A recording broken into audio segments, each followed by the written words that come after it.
the very important and influential question of how can we change to net zero?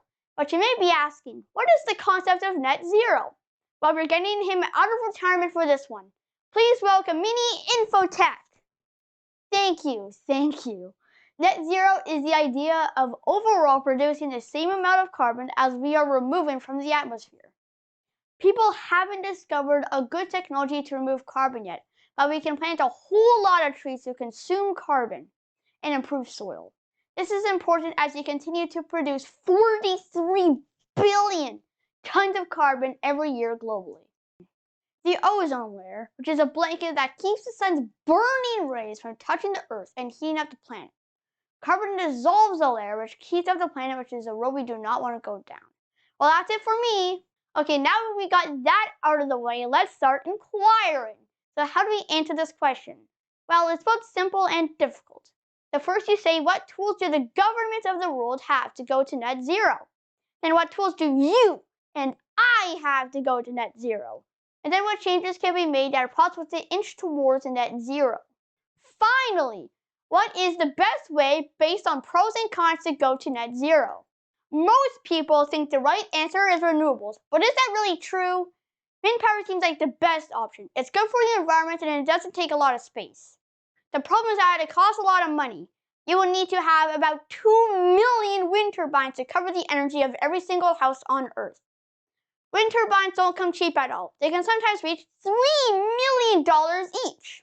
The Canadian economy isn't doing really well right now, and we may end up in a debt spiral when we owe too much money, or hyperinflation when the dollar collapses. So what else can we do?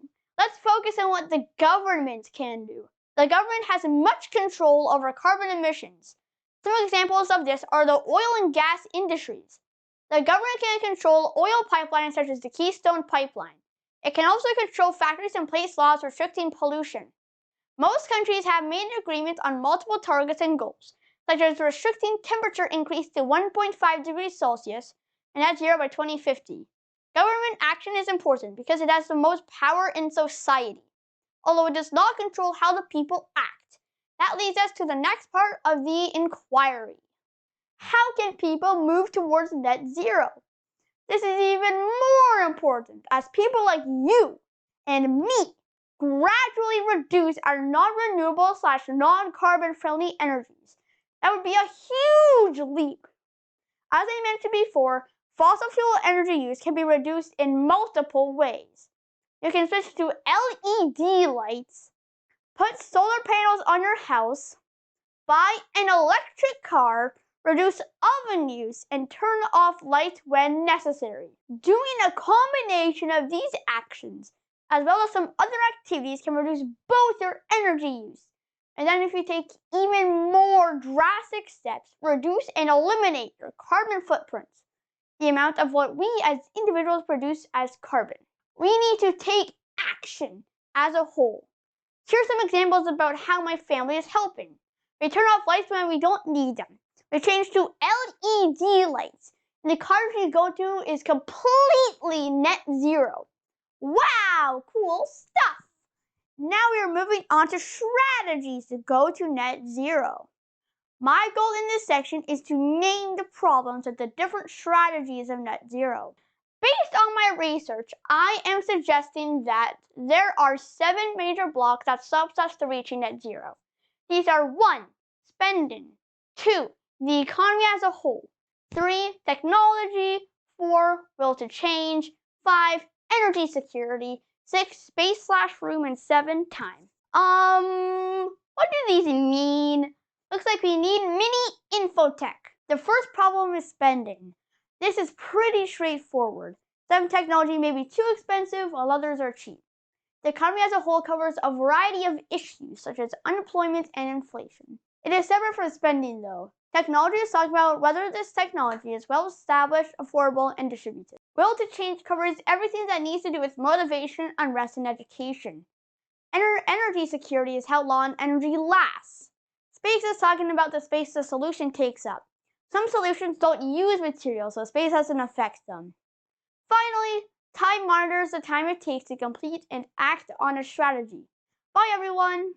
This is the hardest section of my inquiry. It needs lots of critical thinking and research. Since everything has pros and cons, we will be looking at which strategy has more pros than cons or just has better pros and smaller cons. First, we need to think about the problems.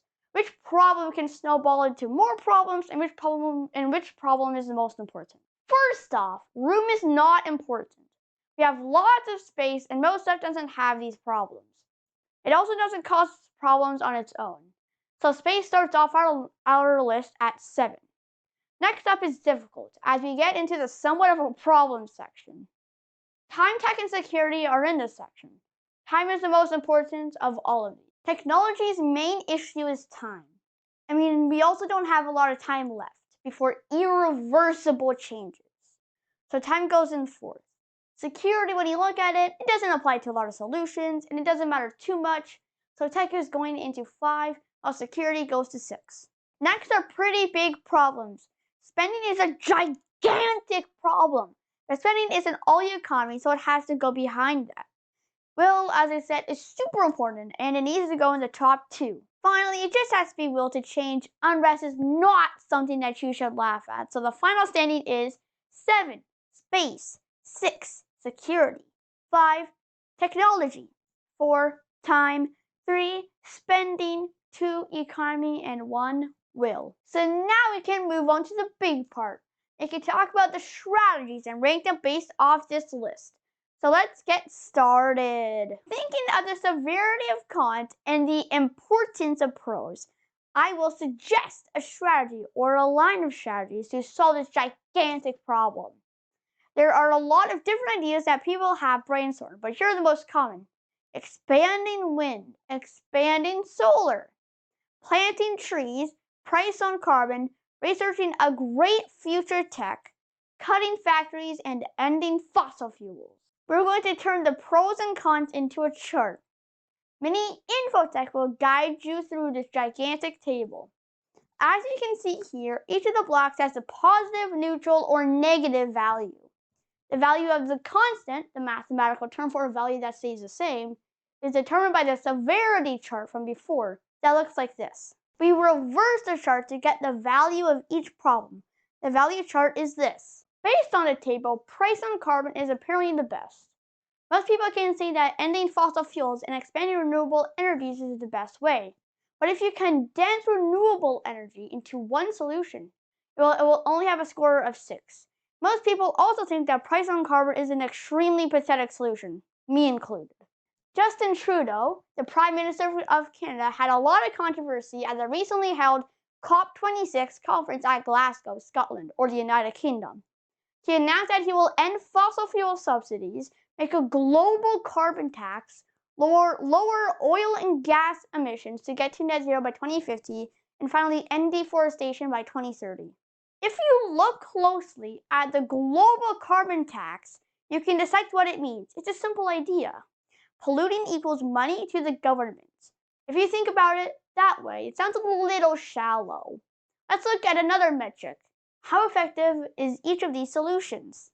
Renewable energy, both wind and solar, cannot destroy emissions on their own, so they have to connect with ending fossil fuels. Ending fossil fuels can get the most work done out of the group, but it has one of the lowest rated solutions of the group. Cutting factories is similar.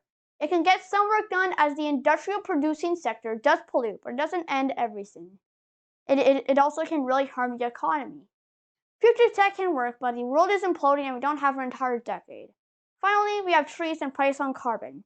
Trees get help, but they can backfire very easily. They can get burned or just die, releasing their CO2. Price on carbon is like we talked about. It's just some money. So, which solution should we choose? Our chart says price on carbon, but it doesn't do anything. But ending fossil fuels does the most stuff, but has a negative value. Well, we don't have to choose one of them. We can choose a mix. As I said before, renewable energy and removing fossil fuels goes together like peanut butter and jam. There's one particular suggestion that helps a lot. The idea is removing fossil fuels and converting all of the renewable energy to electricity and make everything else that pollutes, i.e. cars, electric. This comes from a very detailed chart by this guy. The popular news network Vox did a whole video about the chart titled, How America Can Leave Fossil Fuels Behind, in one chart. The video shows how the chart works and the idea the maker settles on. So overall, the strategy for the government is to create a carbon tax to spend on renewables, then end fossil fuels and turn everything into renewable energy. Another strategy is for us is to lower our energy usage and buy solar panels. This will get us down to net zero. Back to you. Wow, thank you. I think we can all agree that this issue is the most important issue in the entire world. Currently, countries have achieved net zero.